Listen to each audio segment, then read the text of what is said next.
अगला अध्याय सती और शिव के द्वारा अग्नि की परिक्रमा। श्री हरि द्वारा शिव तत्व का वर्णन। शिव का ब्रह्मा जी को दिए हुए वर के अनुसार वेदी पर सदा के लिए अवस्थान तथा शिव का सती का विदा हो कैलाश पर जाना। ब्रह्मा जी कहते हैं, नारद, कन्यादान करके दक्ष ने भगवान शंकर को नाना प्रकार की वस्तुएं दहेज में दी। यह सब करके वे बड़े प्रसन्न हुए। फिर उन्होंने ब्राह्मण को भी नाना प्रकार से धन बांटे।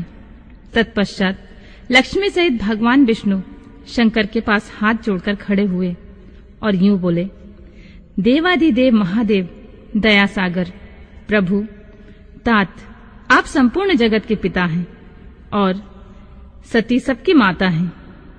आप दोनों सत्पुरुषों के कल्याण तथा दुष्टों के दमन के लिए सदा लीला पूर्वक अवतार ग्रहण करते हैं। यह सनातन श्रुति का कथन है।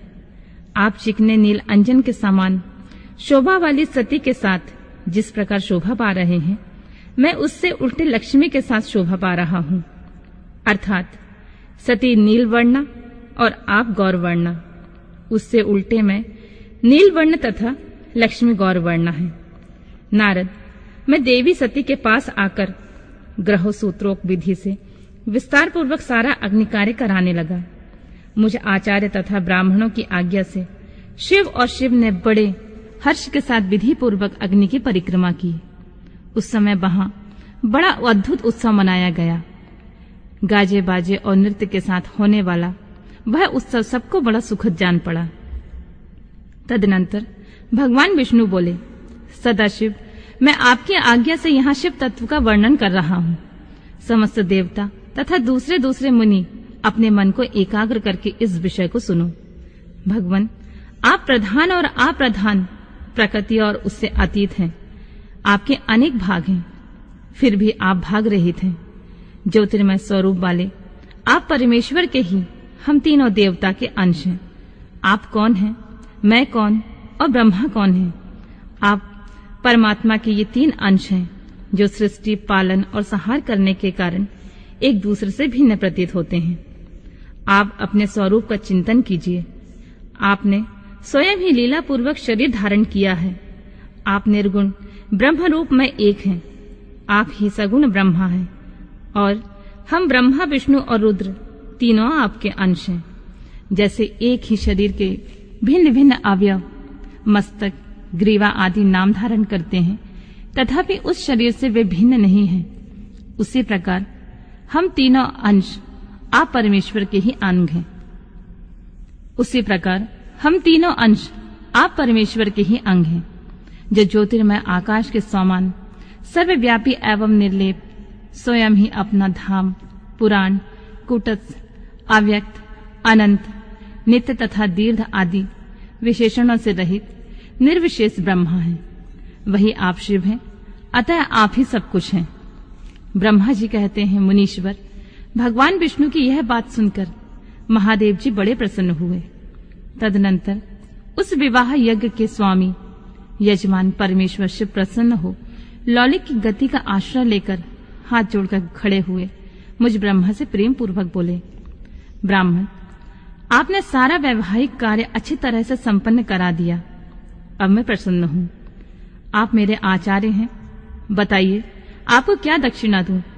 सूर्यज्येष्ठ, आप उस दक्षिणा को मांगिए। महाभाग, और यदि वह अत्यंत दुर्लभ भी हो तो उसे शीघ्र कहिए। मुझे आपके लिए कुछ भी अदेय नहीं है। मुने, भगवान शंकर का यह वचन सुनकर मैं हाथ जोड़ विनीत चित्त से उन्हें बारंबार प्रणाम करके बोला, देवेश, यदि आप प्रसन्न हो और महेश्वर, यदि मैं वर पाने की योग्य हूँ तो प्रसन्नता पूर्वक जो बात कहता हूँ आप उसे पूर्ण कीजिए। महादेव, आप इसी रूप में इसी वेदी पर सदा विराजमान रहें, जिससे आपके दर्शन से मनुष्य के पाप धुल जाएं। चंद्रशेखर, आपका सानिध्य होने से मैं इस वेदी के समीप आश्रम बनाकर तपस्या करूं, यही मेरी अभिलाषा है। चैत्र के शुक्ल पक्ष की त्रयोदशी को पूर्व फाल्गुनी नक्षत्र में रविवार के दिन इस भूतल पर जो मनुष्य भक्ति भाव से आपका दर्शन करे, उसके सारे पाप तत्काल नष्ट हो जाएं, विपुल पुण्य की वृद्धि हो और समस्त रोगों का सर्वथा नाश हो जाए। जो नारी दुर्भगा, बंध्या, रूपहीना हो, वह भी आपके दर्शन मात्र से अवश्य निर्दोष हो जाए। मेरी यह बात उनकी आत्मा को सुख देने वाली थी। इसे सुनकर भगवान शिव ने प्रसन्न चित्त से कहा, विधाता, ऐसा ही होगा। मैं तुम्हारे कहने से संपूर्ण जगत के हित के लिए अपनी पत्नी सती के साथ इस वेदी पर सुस्थिर भाव से स्थिर रहूंगा। ऐसा कहकर पत्नी सहित भगवान शिव अपनी अंश रूपनी मूर्ति को प्रकट करके वेदी के मध्य भाग में विराजमान हो गए। तत्पश्चात स्वजनों पर स्नेह रखने वाले परमेश्वर शंकर दक्ष से विदा ले अपने पति सती के साथ कैलाश जाने के लिए उद्यत हुए। उस समय उत्तम बुद्धि वाले दक्ष ने विनय से मस्तक झुकाकर हाथ जोड़कर भगवान वृषभध्वज को प्रेम पूर्वक स्तुति की। उस समय उत्तम बुद्धि वाले दक्ष ने विनय पूर्वक मस्तक झुकाकर हाथ जोड़कर भगवान वृषभध्वज की प्रेम पूर्वक स्तुति की। फिर श्री विष्णु आदि समस्त देवताओं, मुनियों और शिव गणों ने नमस्कार पूर्वक नाना प्रकार की स्तुति करके बड़े आनंद से जय जयकार किया। तदनंतर दक्ष की आज्ञा से भगवान शिव ने प्रसन्नता पूर्वक सती को वृषभ की पीठ पर बिठाया और स्वयं भी उस पर आरूढ़ होकर वे प्रभु हिमालय पर्वत की ओर चले। भगवान शंकर के समीप वृषभ पर बैठी हुई सुंदर दांत और मनोहर हास वाली सती अपने नीलश्याम वर्ण के कारण चंद्रमा में नीली रेखा के समान शोभा पा रही थीं। उस समय उन नव दंपति की शोभा देख विष्णु आदि समस्त देवता, मारीची आदि महर्षि तथा दूसरे लोग ठगे से रह गए, हिलडुल भी ना सके तथा दक्ष भी मोहित हो गए। तत्पश्चात कोई बाजे बजाने लगे और कोई लोग मधुर स्वर से गीत गाने लगे। कितने ही लोग प्रसन्नता पूर्वक शिव के कल्याण में उज्ज्वल यश का गान करते हुए उनके पीछे पीछे चले। भगवान शंकर ने बीच रास्ते में दक्ष को प्रसन्नता पूर्वक लौटा दिया और स्वयं प्रेमाकुल होकर प्रथम गणों के साथ अपने धाम को जा पहुंचे। यद्यपि भगवान शिव ने विष्णु आदि देवताओं को भी विदा कर दिया था, तो वे भी बड़ी प्रसन्नता और भक्ति के साथ पुनः उनके साथ हो लिए। उन सब देवताओं, प्रथम गणों तथा अपनी स्त्री सती के साथ हर्षभरे शंभु हिमालय पर्वत से सुशोभित अपने कैलाश धाम में जा पहुंचे। वहां जाकर उन्होंने देवताओं, मुनियों तथा दूसरे लोगों का बहुत आदर सम्मान करके उन्हें प्रसन्नता पूर्वक विदा किया।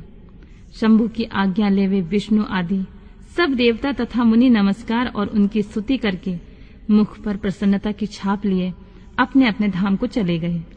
सदाशिव का चिंतन करने वाले भगवान शिव भी अत्यंत आनंदित हो हिमालय के शिखर पर्वत पर रहकर अपनी पत्नी दक्ष कन्या सती के साथ विहार करने लगे।